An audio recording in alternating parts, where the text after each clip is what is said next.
ओम नमः भगवते वासुदेवाय। ओम नमः भगवते वासुदेवाय। ओम नमः भगवते वासुदेवाय।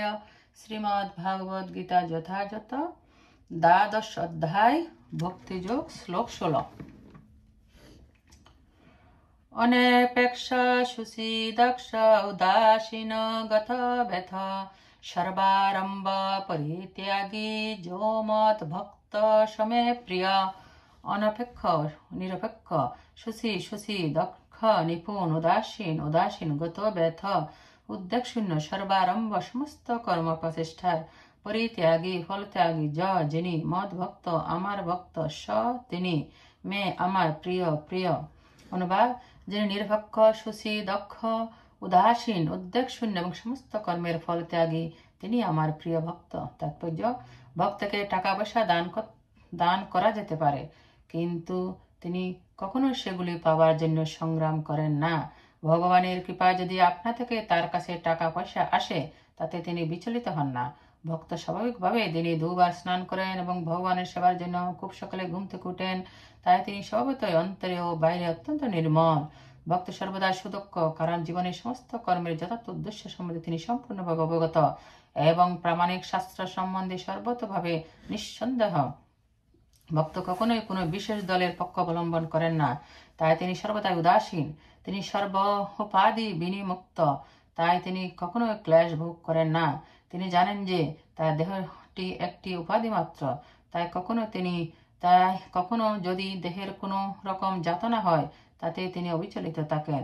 শুদ্ধ ভক্ত এমন কিছুর প্রয়াস করেন না যা কৃষ্ণ ভক্তির প্রতিকূল। উদাহরণস্বরূপ বলা যায়, একটি বড় বাড়ি তৈরি করতে হলে অনেক শক্তি নিয়োগ করতে হয়, কিন্তু ভক্ত কখনো এই ধরনের কাজে উদ্যোগী হন না যদি তার ভগবত ভক্তির উন্নতির সহায়ক না হয়। তিনি ভগবানের জন্য মন্দির তৈরি করতে পারেন এবং সেই জন্য সমস্ত রকমের উদ্বেগ উৎকণ্ঠা মাথা পেতে গ্রহণ করতে পারেন, কিন্তু তিনি তার আত্মীয় স্বজনদের জন্য বড় বাড়ি তৈরি করার কাজে প্রয়াসী হন না। শ্লোক 17। যৌ ন রিষ্যতি ন দৃষ্টি ন শুচতি ন কাঙ্ক্ষতি শুভাশুভ পরিত্যাগী ভক্তিমান সমে প্রিয়। যিনি না রিষ্যতি আনন্দিত হন, না দৃষ্টি দেশ করেন, না শুচতি শোক করেন, না কাঙ্ক্ষতি আকাঙ্ক্ষা করেন, অশুভ পরিত্যাগী ভক্তিমান ভক্তিযুক্ত যিনি তিনি মে আমার প্রিয়। অনুবাদ: যিনি প্রিয় বস্তুর প্রাপ্তিতে হৃষ্ট হন না এবং অপ্রিয় বস্তুর প্রাপ্তিতে দ্বেষ করেন না, যিনি প্রিয় বস্তুর বিয়োগে শোক করেন না, অপ্রাপ্ত ইষ্ট বস্তু আকাঙ্ক্ষা করেন না এবং শুভ ও অশুভ সমস্ত কর্ম পরিত্যাগ করেছেন এবং যিনি ভক্তিযুক্ত তিনি আমার প্রিয় ভক্ত। তাৎপর্য: শুদ্ধ ভক্ত বৈশ্বিক লাভ ও ক্ষতিতে উৎফুল্ল অথবা বিমর্ষ হন না।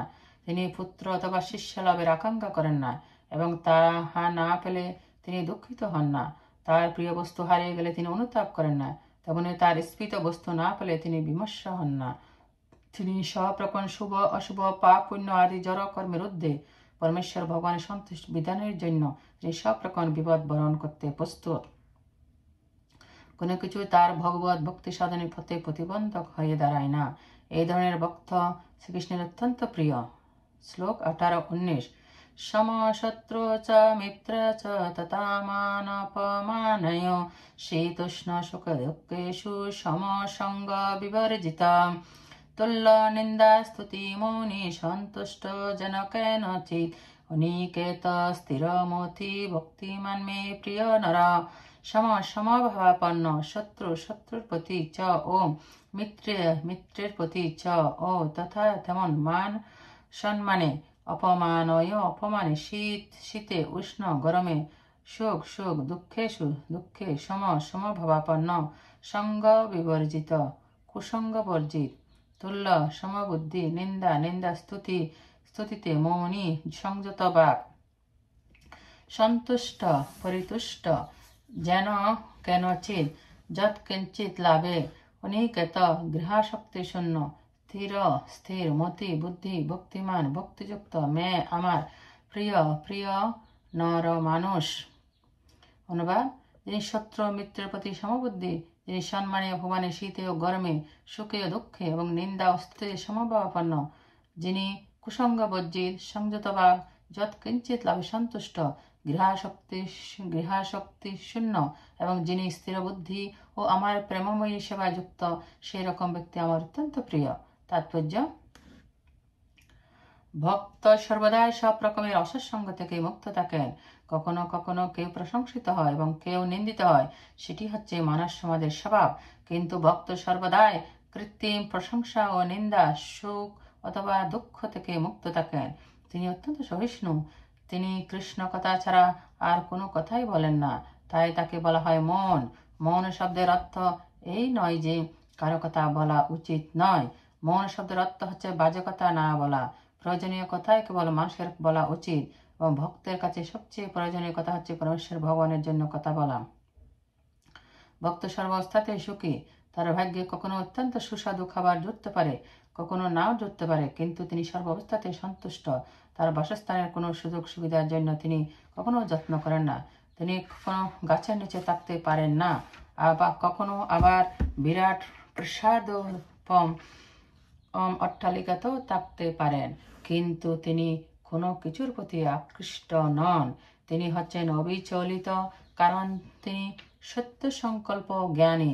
ভক্তের গুণাবলীর বর্ণনায় আর মাঝে মাঝে পুনরুক্তি দেখা দিতে পারে, কিন্তু এই সমস্ত সদ্গুণ ব্যতীত কখনোই যে শুদ্ধ ভক্ত হওয়া যায় না, সেটি বুঝিয়ে দেওয়ার জন্যই তা করা হয়েছে।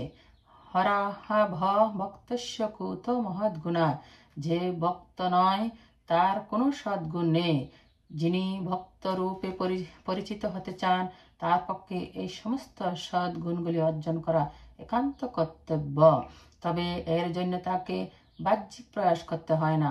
কৃষ্ণ ভাবনায় মগ্ন হওয়ার ফলে এবং ভগবান শ্রীকৃষ্ণের সেবা করার ফলে আপনা থেকেই তার মধ্যে এই সমস্ত গুণগুলোর বিকাশ হয়।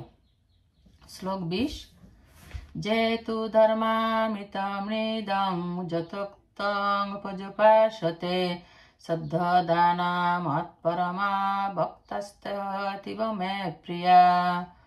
যে যারা তু কিন্তু ধর্ম অমৃতম অমৃতের ইদম এ যথা যেমন উত্তম কথিত পূজোপাসতে পূর্ণরূপে উপাসনা করেন, শ্রদ্ধাবান মৎপরমা মৎপরায়ণ ভক্তগণ তে সে সকল অতীব অত্যন্ত মে আমার প্রিয়। অনুবাদ: যারা আমার দ্বারা কথিত এই ধর্মামৃতের উপাসনা করেন, সেই সকল শ্রদ্ধাবান মৎপরায়ণ ভক্তগণ আমার অত্যন্ত প্রিয়। তাৎপর্য: এই অধ্যায়ে দ্বিতীয় শ্লোক থেকে শেষ পর্যন্ত মজ্জাবেশ্য মনোজয়মাং আমাতে মনোনিবেশ করে থেকে যেতু ধর্মামৃতমৃদম এই অমৃতময় ধর্ম পর্যন্ত পরমেশ্বর ভগবান তার সমীপবর্তী হওয়ার জন্য প্রাকৃত সেবার পন্থা বিশ্লেষণ করেছেন। এই পন্থাগুলি ভগবানের অত্যন্ত প্রিয় এবং কোনো ব্যক্তি যখন সেগুলির মাধ্যমে নিয়োজিত হন, ভগবান তখন তা গ্রহণ করেন।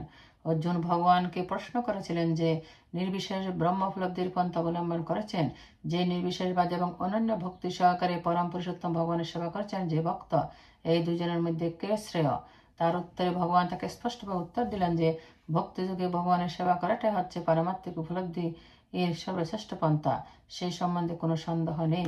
পক্ষান্তরে বলা যায়, এই অধ্যায়ে নির্ধারণ করা হয়েছে যে সাধু সঙ্গের প্রভাবে অনন্য ভক্তিতে ভগবানের সেবা করার প্রতি আসক্তি জন্মায় এবং তার ফলে সদ্গুরু লাভ হয় এবং তার কাছ থেকে শ্রবণ কীর্তন করা শুরু হয় এবং তখন দৃঢ় বিশ্বাস, আসক্তি ও ভক্তি সহকারে বৈধ ভক্তির অনুশীলন সম্ভব হয়।